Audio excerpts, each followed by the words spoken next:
abundantes precipitaciones que provoquen otro tipo de problemas, ayuda a aliviar momentáneamente el tema del aire en la capital. Pero más que la situación en concreto de estos días, queremos conversar de lo que ha sido el trabajo que se ha venido realizando para descontaminar el aire de Santiago. Y de eso tratamos ahora aquí, en Doble Clic. Escuchas noticias en profundidad. Doble Clic. Conduce Ramón Ulloa en Tele 13 Radio y tele13radio.cl. Bueno, Patricio Pérez es doctor en ciencias, investigador en modelos de pronóstico de contaminación atmosférica y académico del Departamento de Física de la Universidad de Santiago. Patricio, bienvenido, muchísimas gracias por estar con nosotros esta mañana. Buenos días. A ver, yo estaba revisando algunos datos, Patricio, el año pasado para hablar más en términos generales, ¿no?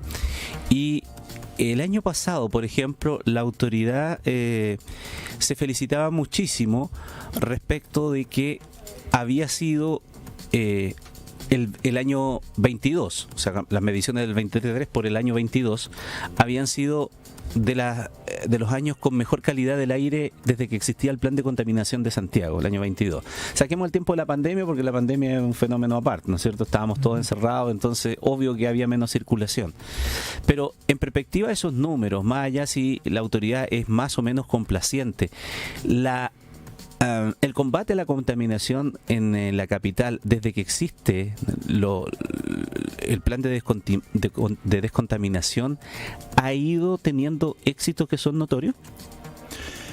Bueno, ha habido una disminución de los niveles de contaminación, especialmente un material particulado fino, que es el que, digamos, se usa más como referencia para la calidad del aire. Es el MP 2.5. Claro. Ya. Y si miramos los últimos 10 años, digamos, en el periodo de tiempo, había una disminución gradual de las concentraciones promedio, digamos, de material particulado fino, y eso significa que han ido teniendo cierta eficacia algunas medidas que se han ido tomando, pero estamos lejos de estar, digamos, de poder sentirnos tranquilos o contentos por la calidad del aire, al menos en la ciudad de Santiago, porque todavía los niveles promedio y las cantidades de episodios que han ido ocurriendo, si bien han disminuido, aún estamos en una situación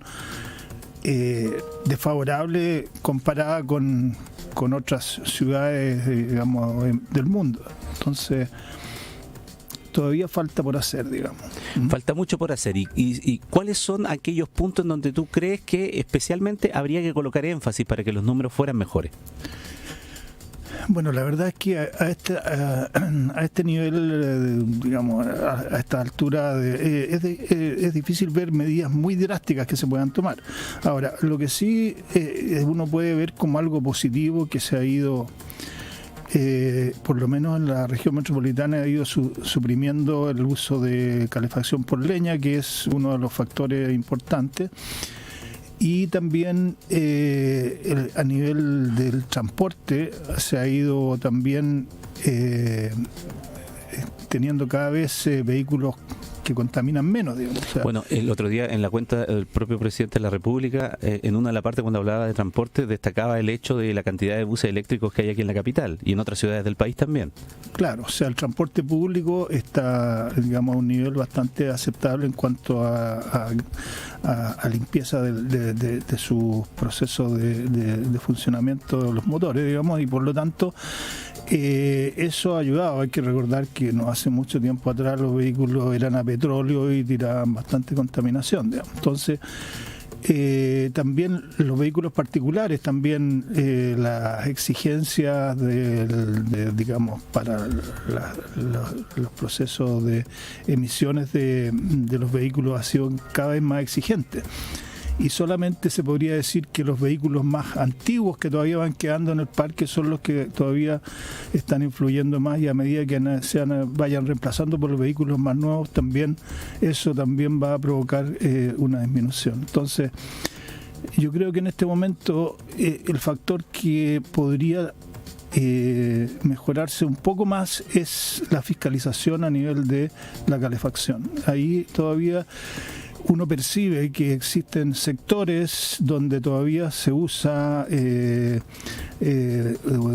leña, digamos, de una manera un poco clandestina, se podría decir, porque se supone que en principio está prohibida la leña en la región, digamos, en el Gran Santiago al menos, digamos. Pero un poco más difíciles de fiscalizar en sectores, no sé, pues al interior o sectores del Barrio Alto o Cajón del Maipo o la zona más urbano-rural de la capital, por ejemplo. Claro, ahí yo creo que se puede poner un poco más de esfuerzo porque esas, digamos, emisiones son las que contribuyen todavía un poco a los niveles, pero hay que pensar que acá es el factor meteorológico el que a veces nos juega malas pasadas, digamos, o sea, porque podemos tener unas emisiones, se puede decir, no tan terriblemente exageradas, pero sí las condiciones meteorológicas nos juegan en contra, digamos, estos pocos contaminantes que se van a emitir, se van a acumular y no se van a dispersar. Alguien podría decir en su casa, ya, pero si colocar un par de palitos, ¿qué tanto afecto yo? ¿Hay algún tipo como de comparación? Decir, bueno, yo coloco unos par de palitos para calefaccionar en una ¿cómo se llama? En una estufa, pero eso, no sé, equivale a no sé cuántos vehículos andando. Claro, o sea, la contaminación por leña, digamos, así a nivel de chimenea abierta, se podría decir, o en una parrilla, bastante significativo, digamos, o sea, cuánto exactamente no recuerdo en este momento, pero sí, digamos, obviamente que a nivel aislado de una u otra persona, tal vez no es muy medible, pero cuando esto se realiza de una manera un poco más masiva, ahí realmente puede significar un efecto, digamos. Y dime, volviendo al tema de los vehículos, ¿no? Mucho se especula siempre cuando hay estos episodios de preemergencia ambiental, ¿no? Y uno empieza a recordarse de la norma, a ver qué vehículo entra, qué no vehículo, que los dígitos, que no el sello verde, que el 2011, que sin sello verde, que se arme un enredo, claro. No, que dentro del anillo de Américo Vespucio, no, fuera del anillo de Américo Vespucio, porque se han ido haciendo más sectorizaciones, ¿no? La pregunta es, cuando hay episodios como eso, ¿esas mayores restricciones afectan realmente bastante a los vehículos? ¿Aportan realmente una baja considerable? No, yo diría que son bastante marginales esos efectos, digamos, un poco considerando esto que comentábamos recién, de que, digamos, la tecnología de los vehículos, digamos, más modernos están bastante, digamos, exigentes en cuanto a emisiones. Entonces, es bastante marginal lo que se puede, y por eso, digamos, esta diferencia que se hace, ¿no?, de vehículos de mayor antigüedad, digamos, más nuevos, posteriores a 2011, claro, previo a 2011, porque más o menos en esa época se incrementó esta exigencia a nivel de la tecnología. Entonces, la verdad es que lo que influye un vehículo que tiene una cierta tecnología más moderna es muy poco lo que contamina en este tipo de episodios, digamos. Entonces hay que fijarse más en los otros factores, como decía, la leña, a veces también actividades de construcción o industriales que podrían también influir, digamos. O sea, a veces las faenas de construcción a veces provocan levantamiento de polvo que puede ser, digamos, un factor importante en algunos sectores. Aquí vamos a ir un poco en el tiempo atrás, pero cuando se comenzó a discutir más o menos en serio el tema de la contaminación en Santiago y realmente nos estábamos ahogando, salieron un montón de ideas, no sé si te acuerdas, Patricio, incluso algunas de ellas dando cuenta de que había que volar un cerro. Claro. Había que ir a dinamitar un cerro para que entrara mejor ventilación a la cuenca de Santiago. Claro. Lo digo como casi de anécdota, pero digo para colocar el tema respecto de los planes, la planificación que tiene que haber de medidas serias y que se mantengan en el tiempo, y no necesariamente ideas muy curiosas que traten de resolver siempre las cosas como la solución mágica, ¿no? Claro, o sea, desgraciadamente en la ciudad de Santiago y muchas de las ciudades del Valle Central, digamos, tenemos una desventaja, digamos, de que la topografía, la geografía hace que sea muy, digamos, que sea difícil que se dispersen los contaminantes que se emiten, digamos, porque estamos en una cuenca encerrada, entonces eso es un factor desfavorable y eso acompañado de factores meteorológicos, digamos, considerando que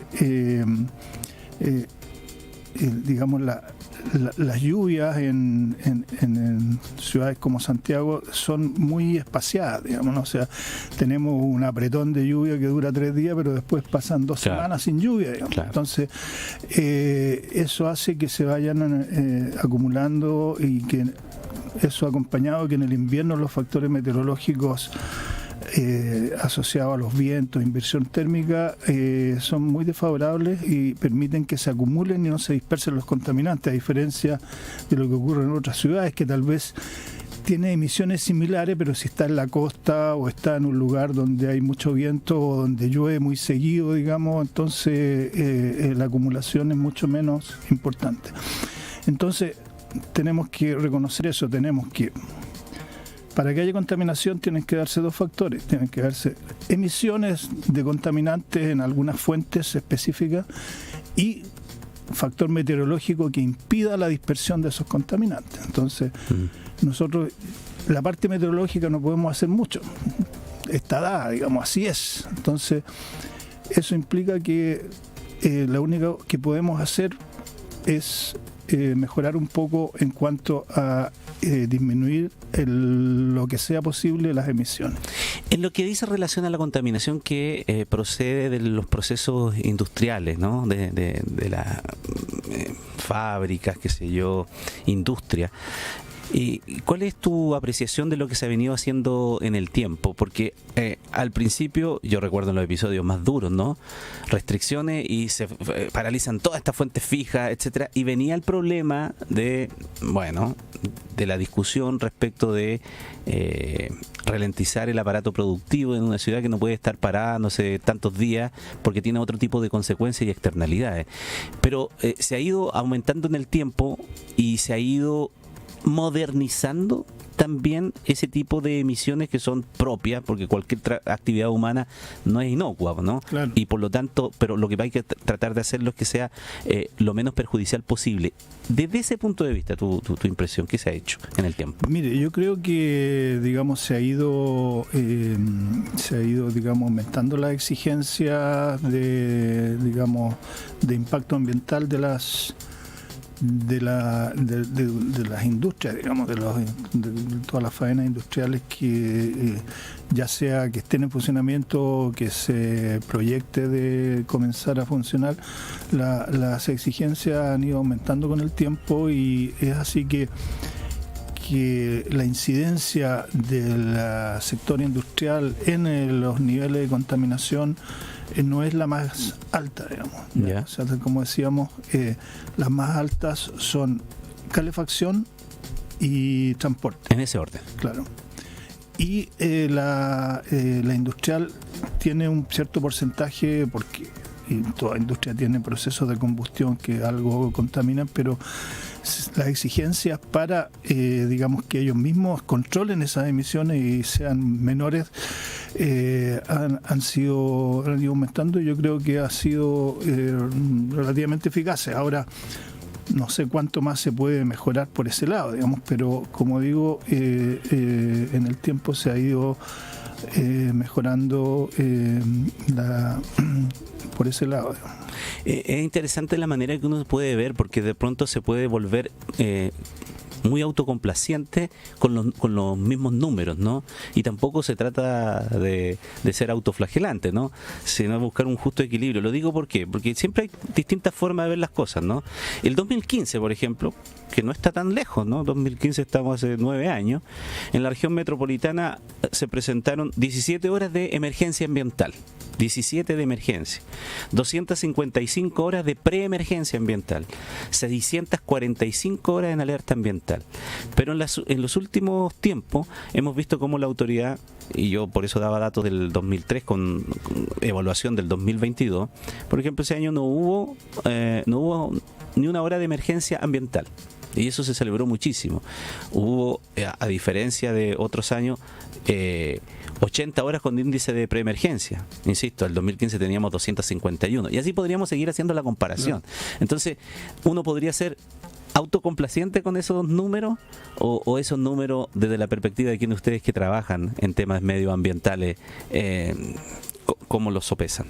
No, yo digo que todavía digamos, no podemos quedarnos tranquilos, considerando que, digamos, en los últimos años había una disminución gradual de los niveles, pero esta disminución gradual no es, digamos, tan, se puede decir, tan dramática, ¿no? Sino que de repente tiene fluctuaciones, digamos, y perfectamente podría ser de que el próximo año tenemos condiciones meteorológicas muy desfavorables que hacen que podamos tener un aumento de episodios de preemergencia, por ejemplo.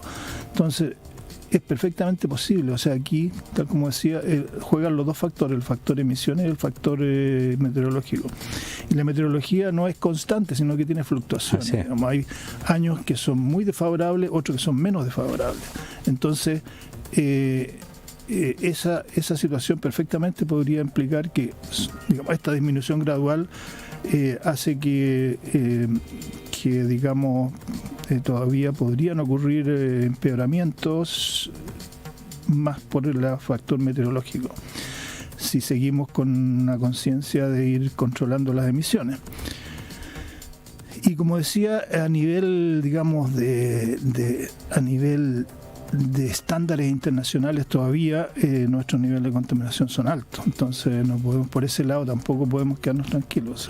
Pero ¿qué tan altos son los nuestros? ¿Son los más altos del mundo o no? Porque de pronto uno le escucha a la autoridad, tenemos los estándares más altos, y después salen otros diciendo, no, eso no es tan claro, todavía se puede colocar niveles más altos, pero eso tiene otro tipo de implicancias económicas que es necesario verla en el tiempo. Claro, pero a nivel, digamos, para estándares internacionales todavía estamos en niveles que son, se puede decir, preocupantes para la salud, digamos. O sea, tenemos que, no sé, digamos, los estándares que propone la Organización Mundial de la Salud son bastante más exigentes que los que tenemos actualmente en Chile, digamos. Entonces, todavía tenemos niveles que están dentro de los altos. O sea, la ciudad de Santiago, por ejemplo, en promedio tiene niveles mucho más altos que la mayor parte de las ciudades europeas, por ejemplo, y la mayor parte de las ciudades de Estados Unidos. Entonces, todavía estamos mal, digamos. Ahora, a nivel de ciertas ciudades del sur de Chile, tenemos que hasta hace poco la ciudad de Coyhaique, por ejemplo, era la ciudad más contaminada de América, de todas las ciudades de Norteamérica y Sudamérica. Y el factor leña ahí lo explica. Claro, muchísimo, en ese caso la leña es el factor principal ahí. Pero en lo que se refiere a Santiago, tenemos que todavía estamos y cualquier cosa que se haga para controlar las emisiones va a ser útil, digamos. Hemos avanzado, pero todavía queda un largo camino por recorrer y depende de con qué nos midamos, ¿no? Si la realidad local, en donde hemos mejorado sustancialmente, o los más altos índices internacionales de países y de ciudades desarrolladas, en donde todavía nos queda camino por recorrer. Esa es un poco la conclusión, ¿no? Claro. En la conversación con Patricio Pérez, doctor en ciencia, investigador en modelos de pronóstico de contaminación atmosférica, académico del Departamento de Física de la Universidad de Santiago, que nos ha visitado hoy aquí en Doble Clic. Afortunadamente hoy día parece que tenemos una mejor ventilación y, como decía al principio, los índices están un poquito mejor que el día viernes, que sí se notaba. Sí, pero todavía hoy día estamos, digamos, entre regular y alerta, estamos ahí en el límite. Estamos ahí en el límite. En cualquier momento de las horas posteriores de la mañana podría entrar en el rango de alerta. Y la preemergencia que se decretó el fin de semana, el día viernes, fue una preventiva, o sea, no se constataron niveles tan altos, o sea, se llegó solamente hasta el rango de alerta, no se constató un nivel asociado a la preemergencia. O sea, fue preventiva. Para evitar un poco, para, digamos, poner un poco de atención en controlar un poco más las emisiones, digamos. Patricio, muchísimas gracias, que esté muy bien. Muchas gracias.